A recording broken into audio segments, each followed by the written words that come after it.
we had this great idea to show rural communities how they can take this initiative, the GeoEcoHub, and become smart cities. Geothermal, it's heat underneath our feet, and this is how we're going to power projects across rural cities. The geothermal opportunity in Prairie View is through the roof.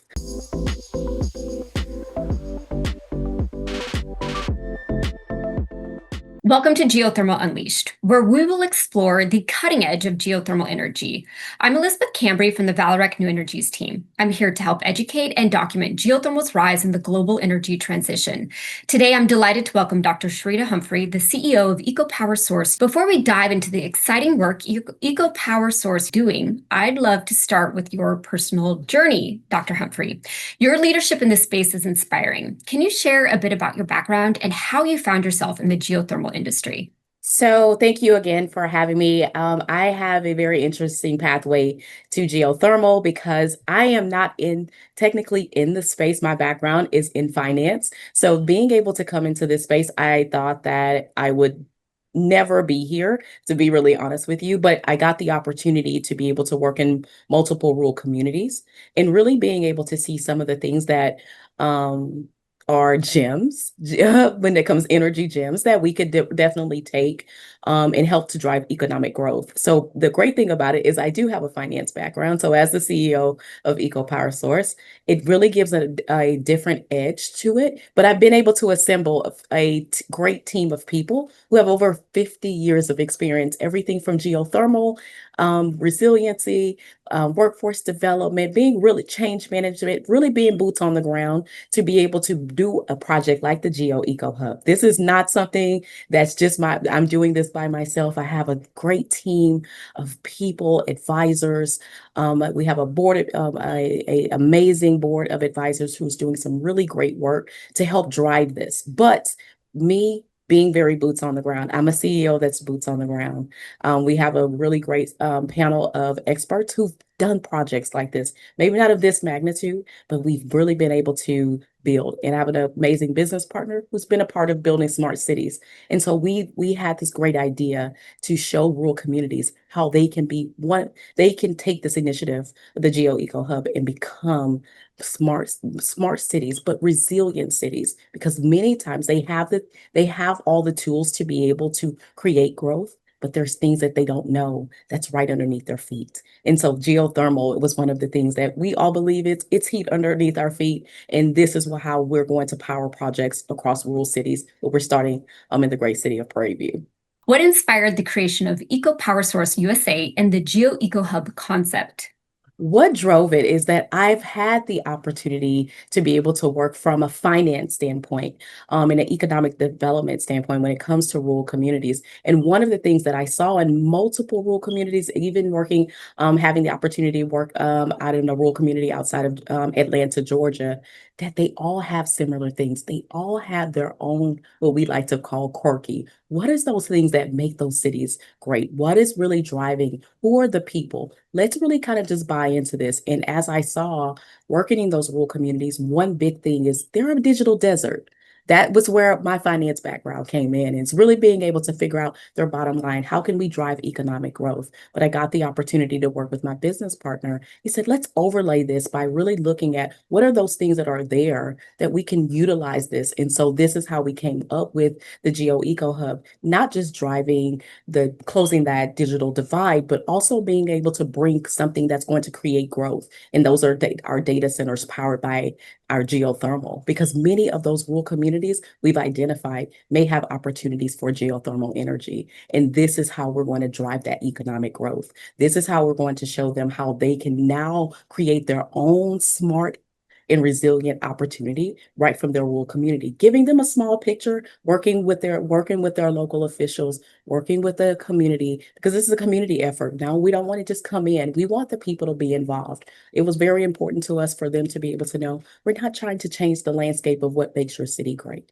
but we want to be able to bring and utilize energy, geothermal projects, if it's there, to help you to be able to create something that's sustainable, not for 10 years, but 30, 50 years, but to be able to create opportunities where we can look at and project about 50,000 new jobs created in their areas. And that's on a minimum scale because a project of like the GeoEcoHub normally takes about 7 to 10 years. So that takes a lot of great people like yourself who are in the geothermal space, all of the people who are in who are doing workforce development, but those who care about our climate. That is what's important. And then looking at how can we, like a huge city like Houston, we need a resiliency. We need somewhere safe to be able to store our data because guess what?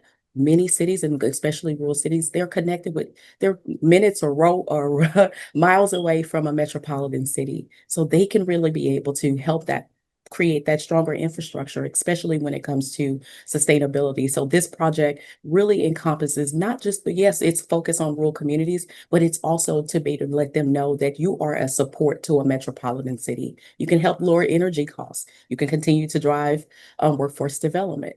All of those things by utilizing what the earth is already giving us, and that's geothermal power energy. All right, I'm so curious. What does the geothermal potential look like in Prairie View, Texas? Oh, this is where I get excited, Elizabeth. This is where I get excited. The geothermal opportunity in Prairie View is through the roof. This is what makes this project for me and my team and our investors are really excited to be able to do this because there's such a great opportunity for geothermal there. But there's not just in Prairie View. We're looking at other cities as well, but we're going to start there because they have the highest potential for a project of the GeoEcoHub. And we are excited about those numbers and we can't wait. We cannot wait to share some of those things. And please stay tuned to this, but we are going to be able to share some great opportunities that's going to really be able to bring in all of our energy partners, everyone who cares about our climate. This is truly an initiative to be able to drive, and it feels good to keep it close to home. I'm a native Texan, so being from Houston, this feels great to be able to do a project just right outside of Houston. But we in Texas, everything's up the street from us. We're all strategic partners. So to be able to create a resiliency opportunity for the city of Houston by using the heat under our feet in the city of Prairie View is very exciting for myself and my team. I think that's awesome. Yeah, I recently did a podcast with Dr. Shubhajit Bhattacharya, who's with the BEG, Bureau of Economic Geology at University of Texas in Austin. And I was just amazed. He went through the geothermal potential in Texas, and I had no idea. So I think it's very exciting to hear yet another project that is coming to Yes, fruition and in Elizabeth, we're Texas. excited. We're excited to know that, the House Bill 3778 in Texas is supporting that and really being able to go after geothermal. So we have some Yeah. great opportunities. Texas is a great state. We do everything big here in Texas, but geothermal is definitely going to be one, and we'll see. And it's great. A lot of people ask, do you are we worried about competitors? And we're excited to be able to have the opportunity to work with our direct and indirect competitors because one of the things that Texas does well is sustainability. But one of the things that we're lacking is infrastructure. One of the things is we need opportunities to be able to help support our current microgrid. Texas is truly, we operate as our own country. So we all have to pull together. This is truly a initiative for us to be able to utilize what we have here to lower energy costs here, to be able to support what's happening with CenterPoint and our microgrid. These are opportunities for us to be able to use what the earth is already providing us. And this is why we're excited about geothermal. All right. What does the timeline look like for developing this project? What are So, your, okay, go ahead, go. okay. Yeah. What the exciting part about this project is that, of course, we're going to start with our feasibility study. The great thing about that feasibility study is that we're working with an amazing geothermal team right here in Texas. Kind of keep it at we love to be able to keep things right from our own Texas base.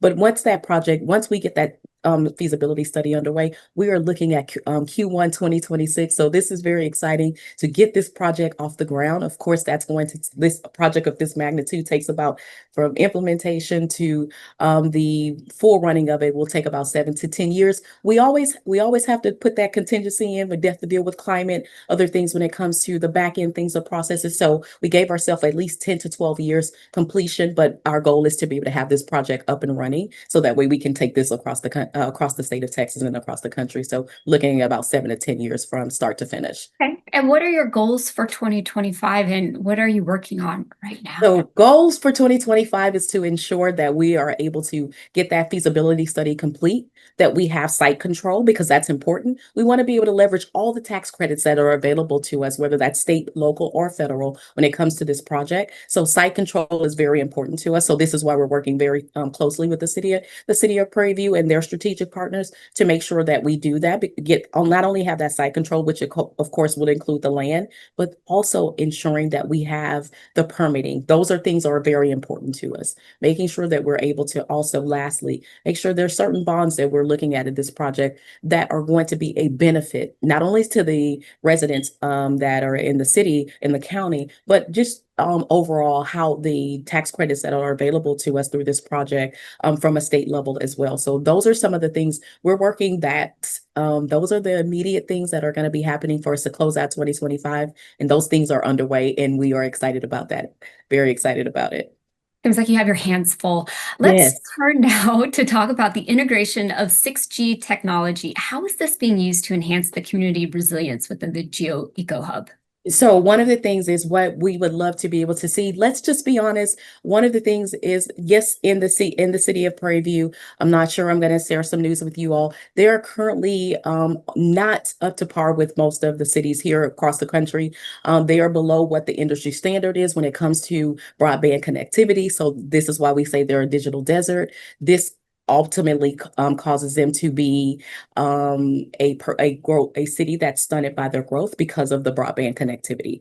And so this is where we're coming in because our project is broke up in 3 phases: closing that broadband connectivity, building those data centers powered by geothermal, and then creating that resiliency hub and what we like to call the triple H's: hotels, hospitals, and homes. That is what truly resiliency is. That's what creates the city to make them smart. But implementing and bringing 6G to them, first, we have to bring them up to quality standards. When we bring them up to the industry standard, what will happen then? We will look at the industry when it comes to 6G. The reason why is because I'm not sure and pretty sure that most of your audience may know, overseas, their 6G, 6 to 9G is the norm. In certain countries, that is the norm. So even us as the US, we're behind when it comes to digital transformation. So being able to show this and bringing this and having this done right here in the state of Texas will allow us to continue to be industry leaders because we lead in a lot of areas. But one of the things that we are lacking as a state as a whole, that's not that,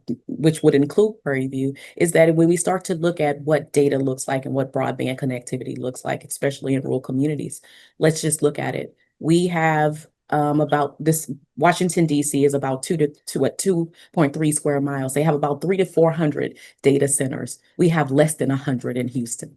So being able to make sure that we can come up to our partners on the East and the West Coast will continue to be able to make sure that we drive that. And being able to implement a 6G component to this, especially in those rural communities, is definitely going to be a knockout of a part, not just for us putting this project on, but just for us as a state, us in the industry. These are opportunities that we can continue to be able to drive and to keep us and continue to make our country a sustainable when it comes to technology, but really being able to put Texas in the forefront of making sure that we are the drivers when it comes to 6G data. I love that. Okay, who else is involved with your project in Prairie View, and what partnerships have been most critical in bringing the GeoEcoHub to life, and how do they contribute to the overall mission? Oh, we have some great partners. One of them would definitely be, and our advisors would be Katie Maynard. She is with Ally Energy. She's been absolutely amazing, helping us to really be able to close some of those relational capital. One of those things is this project, yes, although big, it's all about relationships. And then that is where Katie has been so helpful to not only myself and being an advisor to me as the CEO, but really being able to leverage her own network to let others know about this project. And then being able to be on and giving access because I was able to talk and be invited to speak about this project at EarthX this year. So being able to get the support of EarthX has always been great because their mission is one climate, one mission. So really being able to make sure that we use those strategic partners and talking with our workforce, Texas Workforce Solutions, partnering with them because this project is going to have a earn while you learn because we're challenging.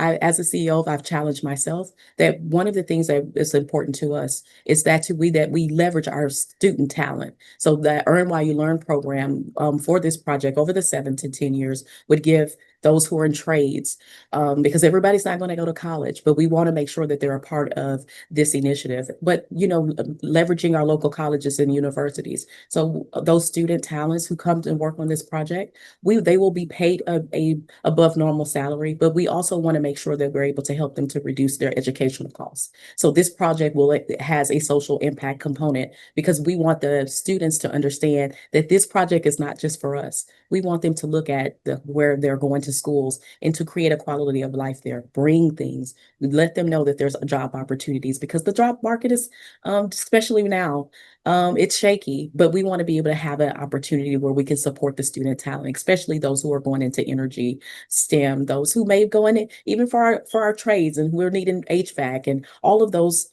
industries are very important. So looking at and letting them know to be able to work alongside some great people like yourself and Katie, who have years of experience in this, to be able to allow them to get that built-in mentorship, but allow them to be able to have something to put on their resume, whether they're graduating from a trade or they're graduating from the university level. But ultimately, my goal as a CEO and the rest of the C-suite and our advisors is to allow them to be able to know that if they want, that there's an opportunity for them to be able to work once they graduate or finish their trade, that they can actually have a job. There's job offers on the table for them.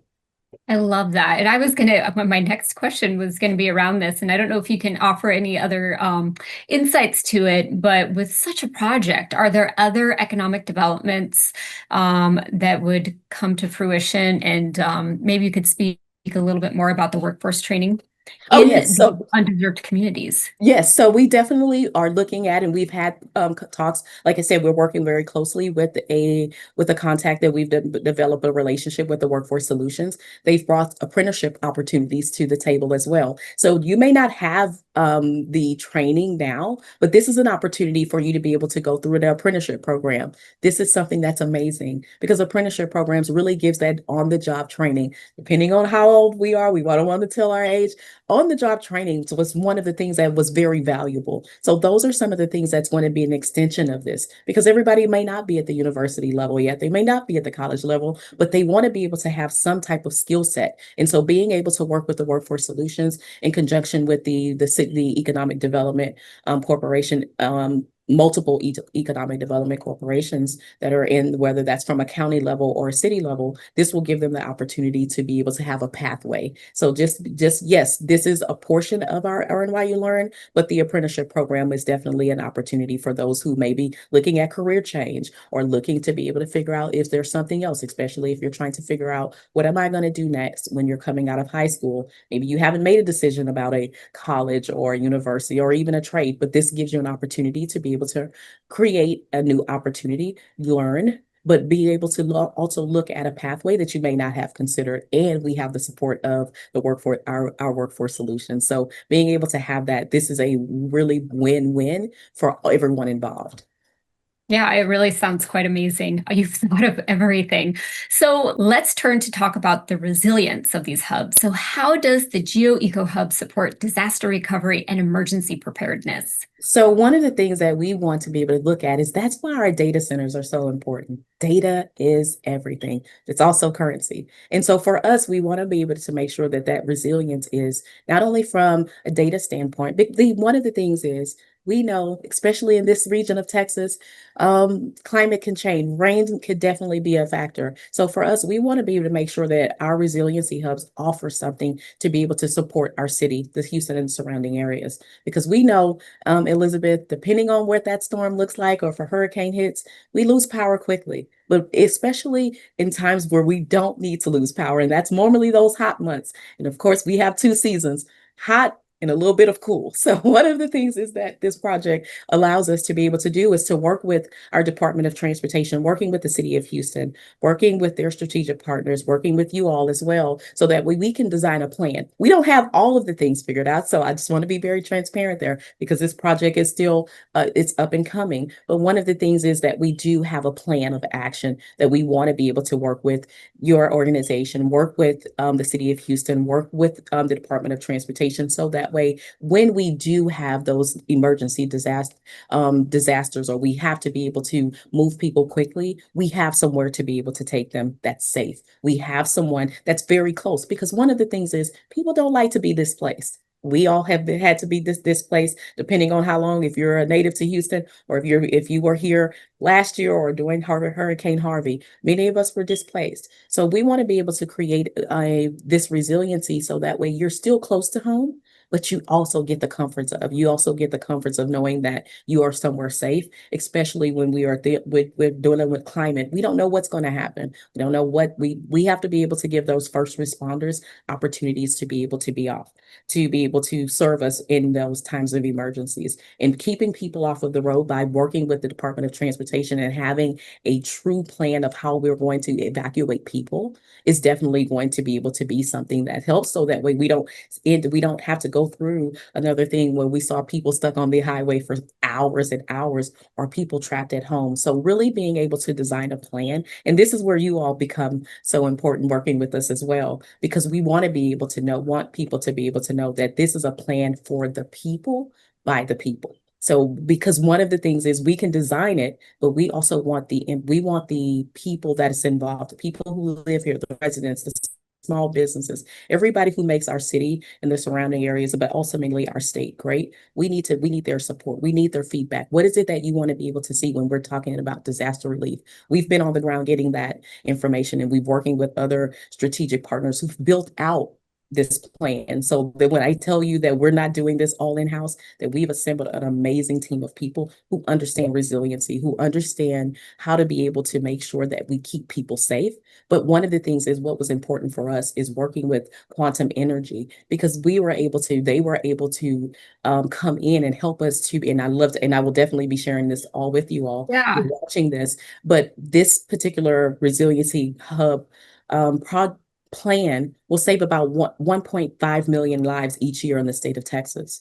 This will create a more of a and doing this, and we don't mind sharing this with you all, is by having a resiliency plan like this, we save the state about $1.6 billion in cost when it comes from a disaster relief, when we're talking about supporting people, when we're talking about making sure that we take care of our first responders.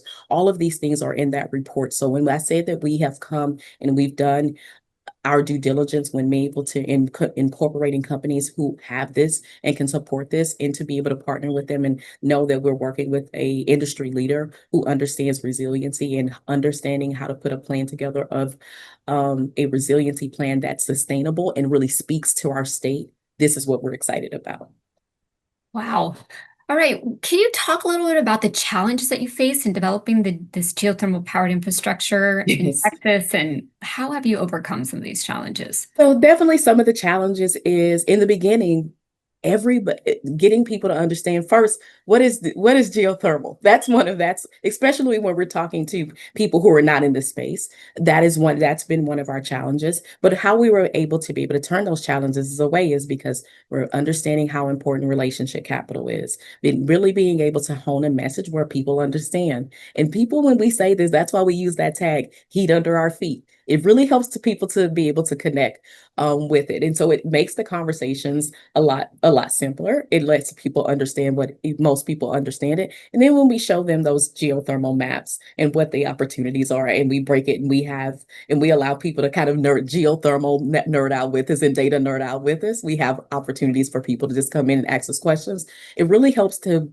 create, calm the chaos, get rid of the confusion, and really help people to understand why this project is important to them, and ultimately to their families and their loved ones. But other challenges that we had is understanding that this project Elizabeth, in full transparency, when we were putting this together, started at $700 million to be able to get this project complete. As we started to really look at rural communities and doing and what the challenges were, this project went to $1.4 billion for us to now, including the things that are currently happening of things, of course, you said the cost of doing business is rising every day. So of course, right now, for us to be able to do this project in its entirety costs us about $5 billion. And that sounds like a big number. That sounds like a big number, but we're doing a really big project. But this project is going to reduce energy costs. It's going to create jobs. It's going to create resiliency for our metropolitan cities. So to be able to do this, understanding and letting people understand what this means. But ultimately, data centers are the new thing. Everybody's Yeah. talking about them, but really being able to talk about how those data centers, because when people hear data centers, most of the time those challenges come from, is this going to be just some ugly thing that's in our city or in our rural community that's like it's just going to be an eyesore? No, this is not going to be those, but letting them know that this is going to be people run, that these are going to create jobs. They're going to be people inside of those data centers. A lot of times when people hear about it, they're like, oh, I see those data centers, they have one or two people in the data centers, it's not really creating a lot of jobs and it's an eyesore. No, and that was one challenge that we had to get over. But when that is why, for me as a CEO, I said, well, how do I get over this challenge? And so I said, you know what? I got the opportunity to have internships. And so how do I get them to be able to understand that this will drive economic growth? Everybody wants to see our student talent to be successful. So this is why I implemented the Earn While You Learn programming, and that is how I got over that challenge. And that is how I'm a person is I can't get over all the challenges, but if I can figure out a way to be able to turn a no into a next opportunity, because I've had to say that, you know what, no means next opportunity. Give me another opportunity to be able to help you to better understand where there may be some confusions, because I don't want this to be a barrier or a challenge for us not to be able to do something that's truly going to create resiliency for where you live in your rural community. And so by doing that, that's been great. But also, one of the things is ensuring that we have the right investors at the table, because this is a project that is truly, truly important, from not just from a broadband connectivity or data centers. Our state needs strong energy infrastructure. We need that. We desire to work with investors who are more domestic. Yes, they can be global, but as long as they have a domestic footprint, that's important. Just from a legal standpoint, just because of all of the things that we have to deal with when it comes to permitting. And a lot of times when we're working with certain rural communities, this is a challenge. Making sure, because they're going to do their due diligence. Some may not allow any outside monies, depending on where that monies is coming from. So this has been a challenge for us to make sure that we have to do our own due diligence. When we're talking about this, we turned down millions of dollars, Elizabeth, in the last about 7 to 9 months. And a lot of people are like, why? Because you have to be able to understand what the due diligence is in those cities, in those municipalities. And a lot of times, a lot of people are not doing that work. And for me, having that finance background, that's one of the things in compliance, making sure that I understand that, because if not, this project could become a roadblock and never get off the ground. Yeah. Okay. All right. I have one last question for you today. What does success look like for EcoPower Source USA in the next 5 to 10 years? And how can our listeners get involved or support your mission? So what success looks like is that we are halfway through the project. This project takes about 5 to 7 years. If we are able to hold that climate, we will be able to say we have successfully completed the GeoEcoHub in the city of Prairie View, and that we have already started the next two cities, because we're doing this in phases. And every city might not get all of the phases of the GeoEcoHub. So let me just be clear there for your listeners. This will all depend. That geothermal, that's going to, we have to do a feasibility study to make sure that this is viable for your city. But the other things like that broadband connectivity and building it at the resiliency hub, that's available to any really rural community who's dealing with that challenge. But what success looks like is that we've been able to create 50,000 new jobs, to be able to enhance and bring more people to the energy space, more people who care about our planet and our climate, but making sure that Texas does what we do well, and that we stay Texas strong. And that means that we have more power to give at a lower cost, but we also have been able to create something that we can share and duplicate because we like to be able to share. The one thing that's great about Texas, and I'm a proud Texan, is that we are here to support others. So if this initiative could go into other cities and throughout the state, but to be able to see Texas be the leader and to be able to do this in rural communities that support metropolitan cities and other across this country, that looks like success for me. And how can people help and get involved? Support looks like just sharing it with your community, getting involved. My office is open. Reach out to me. That's support to me. If you want to know more about this project, if you want to nerd out with our team and talk to the advisors that we have, like I said, if you want to learn about geothermal and this is not your space, I feel like I've assembled the right geothermal team. And that's one of the things that they love is they love to be able to ask. And if you want to be able to learn more about what we're doing, just give us a call, follow us on social media. But lastly, be a part of something that's amazing.